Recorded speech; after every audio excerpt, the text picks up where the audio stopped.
Hey everyone, it's Ron Johnson, and this is the Ron Johnson Show on the Locked On Sports Minnesota Podcast Network. And you know what? Cris Carter. That's all I need to say.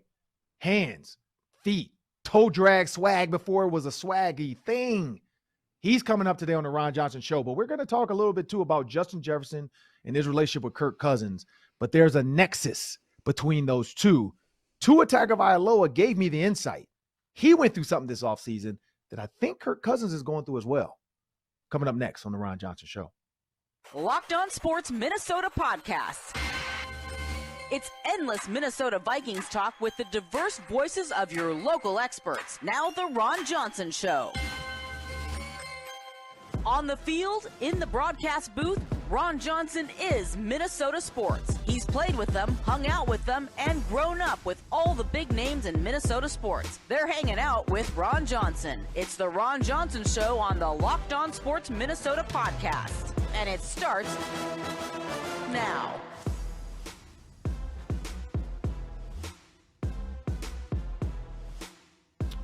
Welcome to the Ron Johnson Show, and I'm your host, Ron Johnson. And as I brought up, we have to talk about Justin Jefferson. Over 1,200 yards. There's another receiver right there with him, though, Tyreek Hill. What do those two have in common? Quarterbacks. Quarterbacks are what they have in common. Quarterbacks that are both going through something and have went through something. Both of them that have a coach that was added to the recipe to make what they're doing right now relevant and able. But before I explain what Kirk Cousins is going through that Tua Tagovailoa went through, remember, when you subscribe to Locked On Sports Minnesota, you're getting endless Vikings talk with local experts. Subscribe to the free Locked On Sports Minnesota podcast feed wherever you find your podcast, and you can find all of our Locked On videos on the Minnesota YouTube channel. But remember, Amazon Fire, Roku, if you have those apps, just go search Locked On Sports Minnesota and download it. You'll be able to get all the shows, all the content, all the press conferences, all the latest news. You'll get to see our faces. But as I bring in my producer, Sam Ekstrom, Sam, one, I'm excited today because we got Cris Carter. I mean, I grew up watching Cris Carter. I grew up hearing about Cris Carter. I came to Minnesota, and then all of a sudden, I get to watch Cris Carter live. I saw Randy Moss in person here in Minnesota. And I've sat down with Cris, so I know Cris. Cris has invited me over to Larry Fitzgerald's house. We've sat down and had lunch and all the fellas hanging out talking and the stories. But getting Cris Carter on the show, man, I'm excited about that. But there's something Cris talked about that he and I in passing at the stadium, at games. Justin Jefferson. Where does Justin Jefferson fall in the history of Vikings football? Where does Stephon Diggs fall? Where does Adam Thielen fall? I'm going to let Cris answer that. But here's where I go. I'm going to pay off the tease, people. Tua Tagovailoa made a comment, and he said he had to literally look in the mirror and ask himself, do I suck? And that's the problem, and I brought this up about P.J. Fleck yesterday. P.J. Fleck and his comments. I think Twitter sometimes, and just you get worn down. Like, look at Lamar Jackson. He's tweeting stuff he has to delete because he's so, frustrated with people. And that's something that a lot of guys didn't have to deal with. He can't throw. He can't do this. He can't do that. He's like Tyreek Hill. You're going to overrun. You're going to outrun him. And I love how Tua fought back as he was dropping bombs to the media. He would say, you know what? I'm not trying to be petty, but did he outrun that throw? And then he would be like, but I'm not trying to be petty. And you are, though. Be petty. Be what Kirk, and enjoy it. And Kirk Cousins is going through something similar. And this is what Tua Tagovailoa said. He said, I had to ask myself, am I trash? And I'd look myself in the mirror and say, do I suck? And he said he went to his coach and said, am I really that bad? Like, what am I bad? Because he really, he said, he was mental health. Players forget that. Mental health is real. And what Tua went through was just mentally beat down. Didn't think he could do it. Great, college quarterback, him and Jalen Hurts. And they both struggled early. And now look at them. Both of them thriving. Mac Jones, too. Man. Can the guy recruit? I'm guessing he can. Because Nick Saban got 3 NFL quarterbacks that were in his room at the same time. That's crazy. Yeah. And running backs. I mean, you look at the running backs he's gotten, too. Derrick Henry. And the list goes on and on and on. Crazy. But this is where I go with this. Kirk Cousins probably was in not as bad of a headspace as Tua, because he's older. Tua's younger, but he probably was somewhere close. Like when you don't feel loved, when you don't feel trusted. Tua said, when Mike McDaniel said he had faith in me, I knew I could get it done. Kevin O'Connell has the faith in Kirk Cousins. He's showing Kirk Cousins. And so I go with this. With this faith that Kirk Cousins has, and he can't play till, well, maybe he can play till he's 40, but who knows how much longer him and Justin Jefferson have together. And looking at this 1,200 yards and where Justin Jefferson is going to fall in the history, not just the Vikings history, but the NFL history. I mean, it doesn't all have to be with the Vikings. Cris Carter's 1,400 some yards. I think only 1,300 of that was Vikings, or 1,200 of that was Vikings. Randy Moss, same thing. Not all was Vikings. Jerry Rice, not all was 49ers. Most of it, but not all. Terrell Owens. So for Justin Jefferson, where can he fall? Can he get to number 2? Can he get to 1,600 yards in his career? We don't know because Cooper Kupp got hurt after his great year. Tyreek Hill climbing now, not with his guy, Pat Mahomes, but he has a new guy too, and he's still climbing. So we really don't know. But Sam, I'll ask you this. Mm-hmm. Do you think Justin Jefferson can become the number 2 receiver in NFL history when you look at the numbers and the confidence that Kevin O'Connell is instilling in him and Kirk Cousins and his team? So Jefferson in yardage would have to get up over 17,000 yards. Jerry Rice is number 1 by a long shot. Yeah. And then number 2 is Larry Fitzgerald. Yeah. 17,000 plus. Kirk Cousins said it best, and he said this a couple times about Justin. Mm-hmm. Justin, what you did your rookie year was amazing. Now you just need to do it 10 more times, and you will be one of the greats. Just keep doing the same thing year in and year out. Consistency. It really is consistency. Like Cooper Kupp kind of was a flash for 1 year. He was good, and then he was great, and now he's hurt. It's health, it's consistency. If Justin Jefferson gets 1,500 yards in 10 seasons, he'll be close. He'll be 2,000 yards away, and then if he can just kind of finish out his career like Larry Fitzgerald did, and remember, Fitzgerald hung on for a long time, just kind of working as almost a third wide receiver in that Cardinals offense. Right. It's so far down the road, Ron, but you look, he's got all the pieces, the durability. He never gets hurt. He can win in so many different ways, and he seems to have a really good head on his shoulders. All of the ingredients are there, but we've said that about so many receivers before. So what will make Justin Jefferson different? And I think that's what we find out in the next few years once he gets that big new contract. Well, a lot of talk about Justin Jefferson, Kirk Cousins, Tua. You know what? Let's just ask Cris Carter, because Cris Carter has some very good insight into what being a great NFL receiver is, what being a Hall of Fame NFL receiver looks like. Cris Carter's got some nuggets that I'm pretty sure he's going to drop about where Justin Jefferson falls in the echelon of the Vikings and then also the NFL. But pay attention to what he says about Adam Thielen. But if you want endless Vikings talk, make sure you subscribe to Locked On Sports Minnesota on YouTube, where you can find all of our videos, all of our shows, instant podcasts after every single game, and the Vikings press conferences delivering all the biggest news from who's hurt to who's playing to who's on IR and who just got signed. We'll have it all for you. And like our videos and leave your thoughts in the comment section below. We love to read your comments and let us know what you think. And we have a word from our sponsors. BetOnline.net is your number 1 source for sports betting info, stats, news, and analysis. Get the latest odds and trends for every pro and amateur league, football, basketball, soccer, and esports, boxing, golf, you name it. And if you love sports podcasts, you can find those at BetOnline as well. The fastest and easiest way to get your betting fix, it's BetOnline. It's the place where you can find the Vikings-Patriots line for Sunday, and the Vikings are currently favored by an even 3 points in that game, over under 45.5. Check it out at BetOnline on your laptop, your mobile device. BetOnline, where the game starts. Well, there's always somebody special on the Ron Johnson Show, and this week I'm super excited.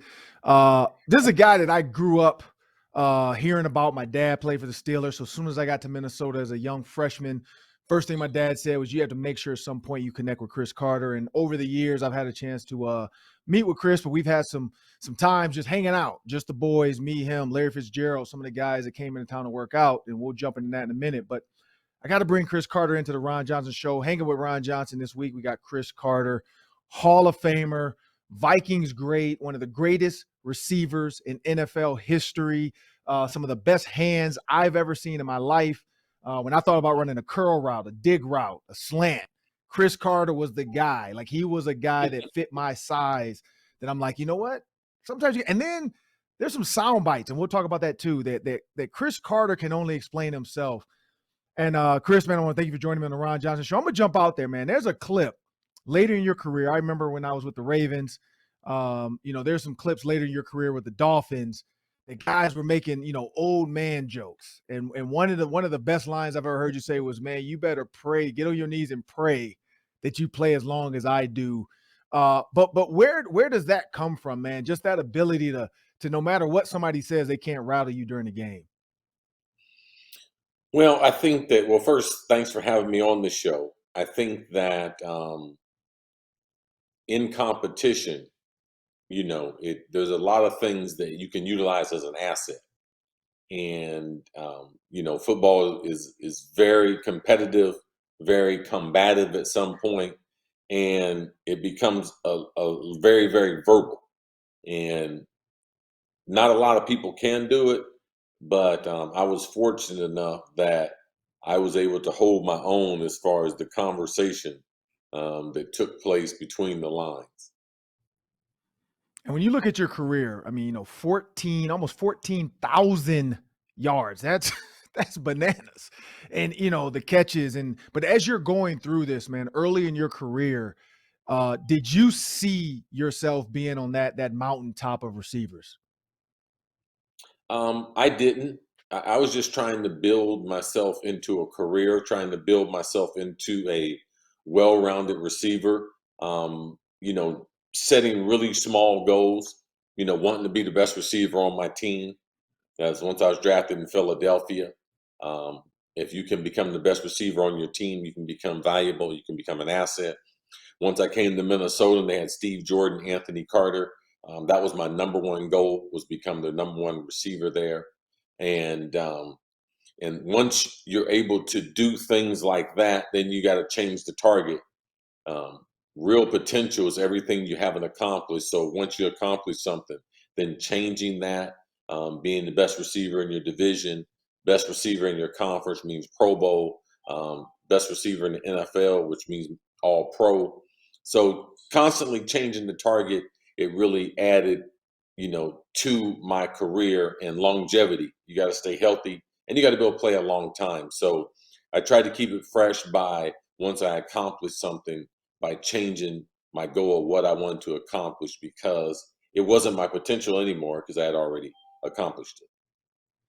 And when you look at, the guys you play with, guys you played against, you've had some ridiculous friendships, some stories. I was privy enough to sit in Larry Fitzgerald's living room and hear some of the stories, some that don't need to ever be brought up, but some that were very enlightening. And you talked about your past. I heard you, we were talking about your past and just growing as a man and leading and showing by example, leaving one organization, coming to the next, trying to prove that, you know what, like I deserve this chance. And I heard you tell that to like guys like Larry Fitzgerald and Lindell White, and trying to explain to those guys like, hey, you only get one shot sometimes. If you get a second one, you can't, overlook it. But what did you learn from that transition, leaving one spot and then coming to Minnesota?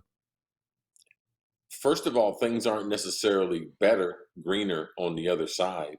Mm-hmm. And it was clear the Vikings wide receiver at the time was in love with the wide receivers they had, and told me that I wasn't as good as those guys. So, a lot of times guys want to leave organizations, leave colleges, because they think it's going to be better. Yes, it can be made better, but just don't assume that it's going to be better. My situation ended up working out great. That coach ended up being wrong about that. And the Vikings gave me a lot of support, put a lot of the good players around me to allow me to have the type of success I was able to have. And when you look at Randy Moss, 1998, he comes and takes the world by storm, but you're still doing your thing. You know what I mean? Like, it wasn't like it was just a Randy Moss show. It became, three deep, but, for most people like me, it was Cris Carter, Randy Moss, and it was 1-2 punch.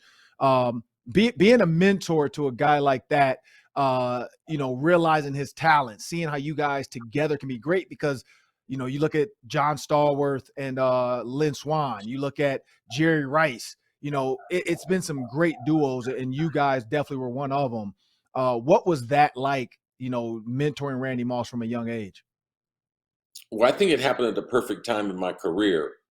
Um, there was a great sacrifice, not only by myself, but by Jake Reed, get Randy involved in the offense and get him up to speed of, what his potential in the NFL was.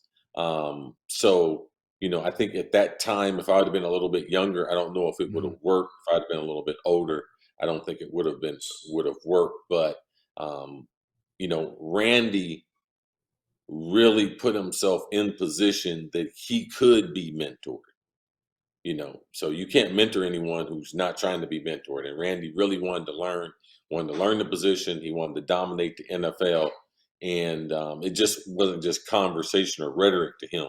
He really had the ability to be able to do it. And that was part of my responsibility and part of the legacy in the NFL and the locker room to be able to take care of younger players so they can have a substantial career. And so that's what, we were trying to do. That was my focus. And we were able to get it done. And when you look at the history of Vikings football, I mean, I've had Adam Thielen on here. I've talked to Reggie Wayne, Pierre Garçon's come on the show, Braylon Edwards. So, of course, I'm partial to receivers. And the conversation always comes up of, like, who's the greatest? And we're not going to get into that. But I will say this. If you had to look at Justin Jefferson, because people, originally said Stephon Diggs and then he leads Buffalo Bills. Nobody's talking about Stephon Diggs as far as Minnesota history goes anymore. When you look at Justin Jefferson, can you kind of project where you think he could end up in Vikings history? Or are you one of the guys that said, we got to wait and see? Well, I think that what he's done is worth a conversation. I think that everyone always wants to get ahead because they don't want to be wrong.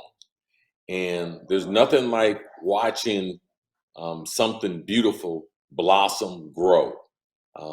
I'm very fortunate that I interacted with Justin at the NFL Combine because I'm part of the NFL Mentors Program. So he was part of my group at the Combine. And they were talking about 5 receivers, and they had him ranked anywhere from 3rd to like 7th. And the way he moved, and once I seen his 40 time and his overall confidence, but not overzealous and, being braggadocious, I thought he was going to be the best receiver in the class. And we end up drafting him. And I think that everyone wants to, because we have such a great history, compare him in such a short period of time. But I do believe that if he fulfills his potential, if he's able to avoid injuries, if he's able to stay with the Vikings, because that's part of it too, you got to be able to put up unbelievable numbers to be able to get in that conversation. I believe that if people consider me to be the greatest Viking, then my dogs are running around chasing. Then I'm just holding the crown until he finishes his career because, wide receivers, there's a number of categories, but if there were 4 or 5 categories, when you look at him, in those 4 or 5 categories that the receivers got to do, releases, catching the ball, running with the football, what he does in game, how he performs, those things, he all those things he's doing at a high level.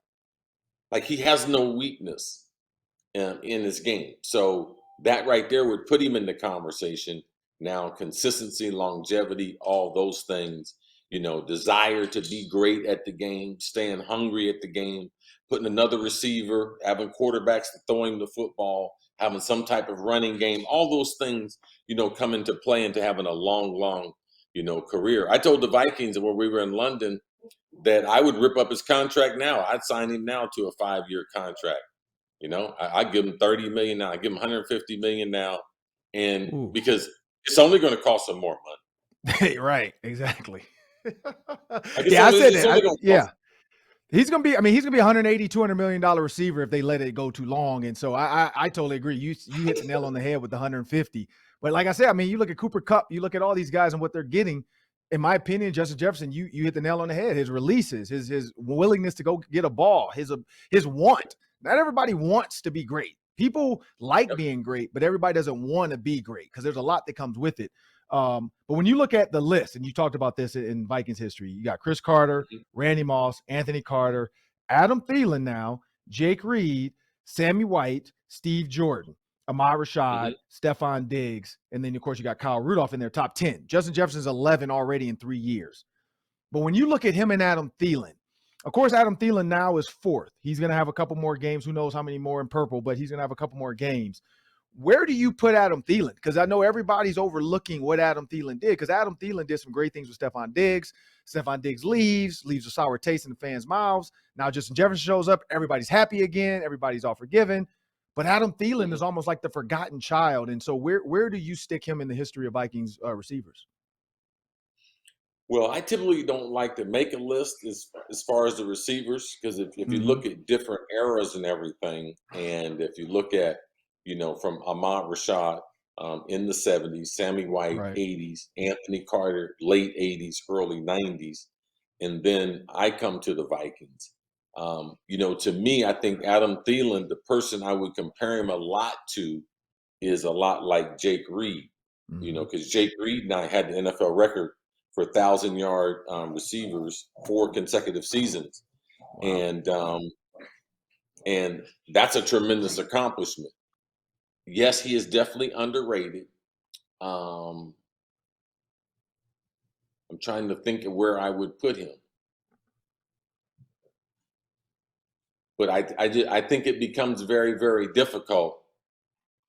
To me, Anthony Carter, Steve Jordan, and Randy Moss, to me, those were the best receivers. I'll probably say Ahmad Rashad after that, to be in the top I like 5. Yeah, because I think a lot of people forget what Steve Jordan did, and you're right. Eras are different, times are different, passing games are different. But let's transition into coach, because you've played been around some great coaches. Kevin O'Connell comes in. The defense hasn't gotten any better. So everybody that was upset with how Zim's defense was going, it's the same. They're still giving up big yards, but there's something different, which is like Kirk Cousins now ordered grills. Like he's going to wear diamond grills now. He's taking his shirt off on a plane, wearing the chain. So it seems like he's more relaxed now. He's having fun with the fellas. You got guys doing things that they wouldn't do before in the past, maybe, a little bit more relaxed atmosphere. Do you think that is a big difference or can help a team win some tough games when that atmosphere is a lot more relaxed and more like not to call it a homey type of atmosphere, but it is like all the boys and even the coaches hanging out with them. So do you think that's one of the big issues, one of the big changes in this team is just Kevin O'Connell giving these guys a lot more freedom? Right. Well, first of all, there's such contrast in how they approach football. So regardless of whatever success or failure, that would always be challenged as far as comparing the two, because they're so drastically different. But because they've had such great success, and I just think that your atmosphere at your job is important to your overall mental health. And the environment that you create through leadership, and it's hard to be a great leader and do it through fear. There's only a few people that have been able to do it and be successful at it, but typically those coaches come with championship pedigrees, and typically those coaches in their 60s and 70s are older than that. So I think that the Vikings looking at a new way to do things, you have to give them credit, and the atmosphere for which they've created in the building. You have to give the staff, the general manager and the coach, because they created that atmosphere. And I'm not going to say it makes it easier to do your job, but I think, to me,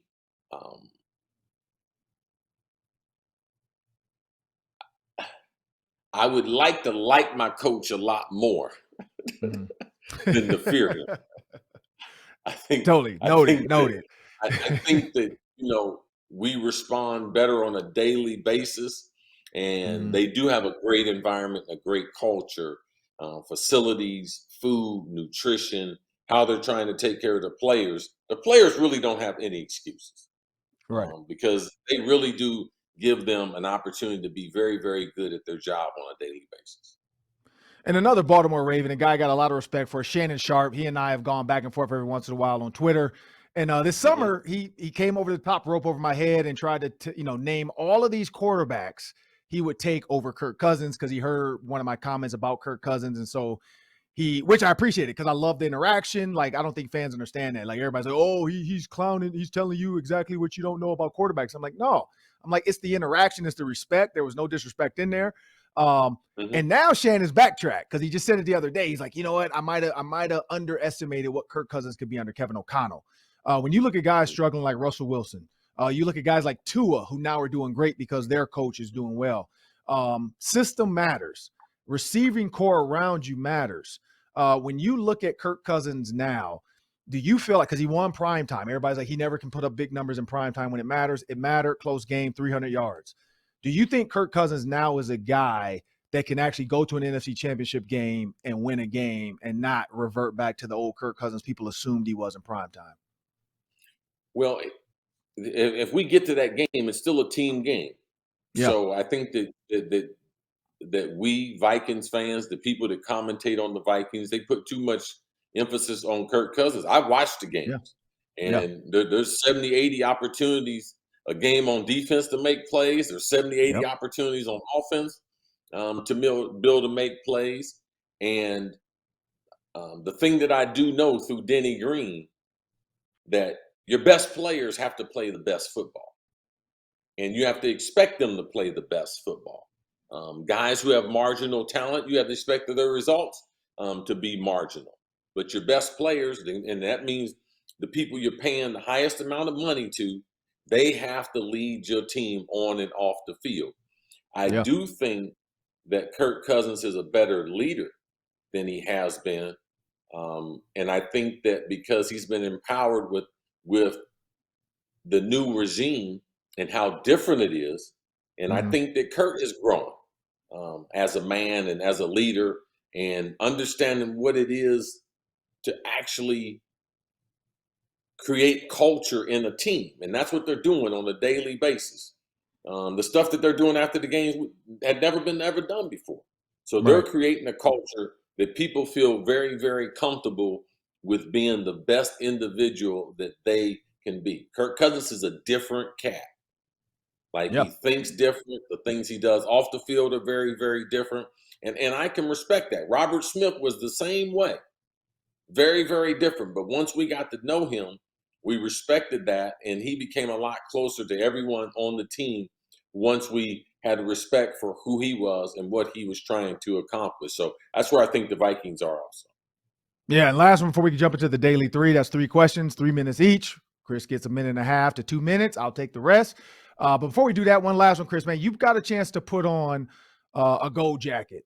And that's 0.0.01% of human beings ever get to do that. And you are considered one of the best to ever do that. But when you put on that gold jacket and you gave that speech, what was that moment like? Was that like a cultivation of everything you had worked for and been through, and you're like, man, I made it? Or, what exactly was going through your mind in that moment? Well, I don't think I ever had a sense of like I made it. To me, it was more of a transition. It was kind of the culmination of any types of awards or any types of things that would happen to me in my Yeah. professional athletic career. That was going to be the end of it. That was the grand finale. And to me, it also just sent a message of, what type of Hall of Famer you're going to be.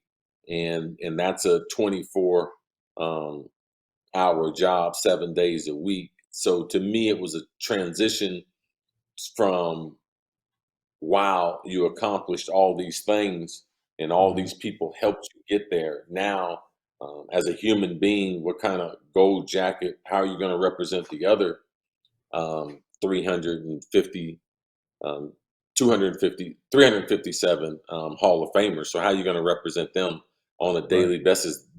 That became more of my mission than the Hall of Fame being a final destination.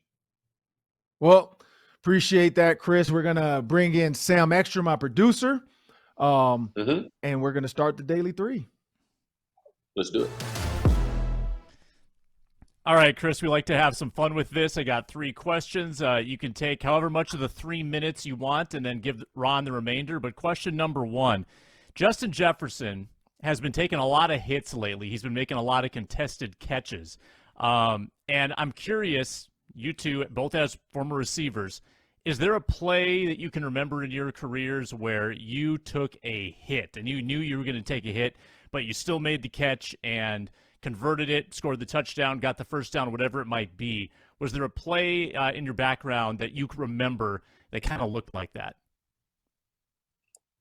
Well, I mean, if you're gonna be a leading receiver, you're gonna get a lot of double coverage, and people are gonna know where you're at in the game plan. So it's not like you're gonna be running wide open. So I would expect a lot of traffic. That's why it's important to know the coverage, know your depth, know your reads, know your hots, know where the defense is vulnerable. And to me, I don't have really like one hit, because avoiding contact is a skill too, and that's the only way you can play a long time. I do remember John Lynch hitting me one time on the sideline and almost knocking me under the bench in the Metrodome. They were in cover 2, and I had made a one-hand grab on him and everything, and he was pretty pissed about that. He put a pretty good lick on me about knocking me under the bench. But that is part of it. And this is the thing Coach told me, it's just as painful if you don't catch it. So you might as well go ahead and catch it. Ron? Yeah, I mean, there's one. I don't know if it was a big moment. I was mic'd up for a game, I think my second year in the league. And can't even remember who hit me, but only reason I remember because I was mic'd up. So I still had the footage of me, like I couldn't catch my breath. And I was telling the quarterback, like, hey, like, I don't know what's the next play, but I can't catch my breath. And I mean, he put his helmet. This is before rules change. He put his helmet like right in my chest, in my stomach area. And now you can't lead with a helmet, but back then you could. And at 230 pounds, most safeties were going to try to take my head off because they're like, they don't want to have to deal with it after. But one I really remember, and it was just because it was a funny moment, like that whole game. It was Chris's alma mater, Ohio State. We were at the Horseshoe, and a guy by the name of Andy Katzenmoyer. And Andy Katzenmoyer, for those who don't remember, he was a humongous human being at middle linebacker. And the whole week in practice, Glenn Mason was telling us, like, if you catch a slant, just get upfield. Don't keep scraping across, because this kid has killed 4 people this year. And of course, as a freshman, I didn't listen. I caught it. Did you remember what number he was? 45. I'll never forget. Oh yeah, like I'll never forget that. Like spun off of the slot safety, and he lifted me off my feet. I think I have a picture of it somewhere, but my feet were in the air. My head hit the ground first. On my back, oh my goodness. And the only reason it was funny, because I was fine. I came off, I was a little bit shaken up, but one of the other receivers, I think they were freshmen, they like screamed over to the equipment staff, like, yo, I need rib cages. Cause after that hit, they were like, I'm not going out there without rib cages. And like, for me, I was glad I got hit like that, because that was my freshman year early. So after that, I was like, there can't be anything worse than this. That had to be he was like 260 playing middle linebacker and ran like a 4.5. I mean, he was a freak of nature. Oh, that's insane. Question number 2, guys. I'm going to give you a number. 22,895. That is the NFL all-time yardage record held by Jerry Rice, and he's about 5,000 clear of the number 2 guy. Chris, will that record ever be touched by an NFL wide receiver? No. I'll give you guys a lot of times when I'm speaking to rookies, the rookie symposium, because guys don't understand how big the numbers are. Just for you, Sam, I'll give you an NFL career, and you're going to play 12 years. You're going to be a star, Sam. You're going to be a star. All right? You're going to have listen to these numbers, Sam. You're going to play 12 seasons. All right. You're not going to get hurt one bit. You're gonna have 7 2,000-yard seasons, Sam, and you're gonna have 5 1,500-yard seasons, Sam, and you're gonna score 10 touchdowns every year, Sam. And guess what, Sam? Guess what's gonna happen at the end? You're going to have 21,050 yards and only 120 touchdowns. Now, the problem with that is you had a hell of a career. And not only did you finish second to Jerry Rice in yardage, you still didn't pass Cris Carter's 130 touchdowns, so you got 120. So it just lets you know how stupid them numbers are, man. Oh, man. I bet I drive a nice car, though. When you put it into context like that, like, because the questions have come up, is Justin Jefferson going to even get close to 2,000 yards this year? Right now, he's on pace for like 2,002 yards. He would have to do that for 10 seasons. Like, that's crazy. Like, that's amazing. People don't know what they're talking about when they start talking about stuff like that. They were saying stuff like that with Cooper Kupp last year, and what Cooper Kupp's hurt. So no. I agree with that. I was gonna say no too. I just think for the simple fact of what Jerry did, how hard, like Chris brought up, how hard that is to even get 1,000 yards. Like, to get 1,000, you can get 1,000 yards. You have to do that for 20 years. 20 years to get 1,000 yards a season, which would be a great career. And like you said, you still would not be better than Jerry Rice. And I mean, that's crazy. Like, that's just a dumb number. 22,000. Like, that is dumb. I was gonna say a bonus one because the clock's about to run out. Before we get into the third question, Chris, I was gonna ask you, what did you think about Ohio State, Michigan? Because I forgot to ask you about that one. Like, that's 2 years in a row. They're supposed to be the best team in the Big Ten, and they can't figure it out. Yeah. I mean, it's to me, Ohio State doesn't have the physicality of the Alabama, LSU, and Georgia. And the last 2 years, they haven't been on the massive physicality of Michigan.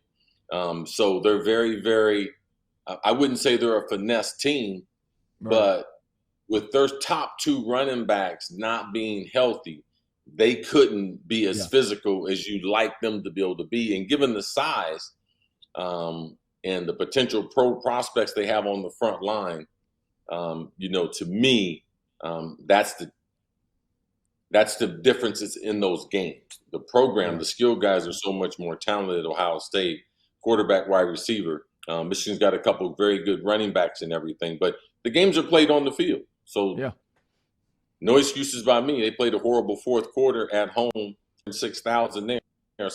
Michigan hadn't won there in over 20 years. So Ohio State's going to have to eat that one and regroup. But the fact of the matter is they did lose that game, but also the fact they only lost 2 games in 2 years. Yeah, so true. They got a great program. It's up to them to be able to figure it out. I'm sure they will. They still got a lot of talented players coming back, and there's still a chance that they could get into the playoffs. True, correct. And because a lot of teams still got to play. Yeah. No, I grew up watching that game just being from Detroit. So I remember the Charles Woodson, David Bostons. I remember you. I remember Eddie George. I actually got to visit Ohio State. One of my recruiting visits was Eddie George. They were playing Washington. So, I mean, like, I have Joey Galloway. So, yeah, no, I've definitely always, no matter, even if I went to the University of Minnesota, I still watched that game because that I grew up on that. So I love that game. And my cousin, Makari Page, is there. So he got the interception at the end and got to wear the buffs at Michigan. So I know he was excited for that. But no, I just had to ask you because Charles Woodson reached out to me about it. I got Cato June coming on, former Michigan safety. So, those guys are excited to talk about Michigan. So I had to ask you about that one. So what you got, Sam? I got one more question. Yeah. Okay. I'm asking this because you both played your home games in the Metrodome in the same era, but you did it for different teams. Ron, you did it for a college program for the Gophers. Chris, you did it for the Vikings. And I'm curious what your lasting memories are of that venue as your home stadium. So, Chris, we'll let you go first. Well, for me, I was very comfortable in the Dome. My first 2 college touchdowns came in the Metrodome against the Gophers. We ran a little slot read route. I had the linebacker. We went slot formation, and they had the strong safety lined up on me. So I remember scoring in the Dome, my first college touchdown as a freshman.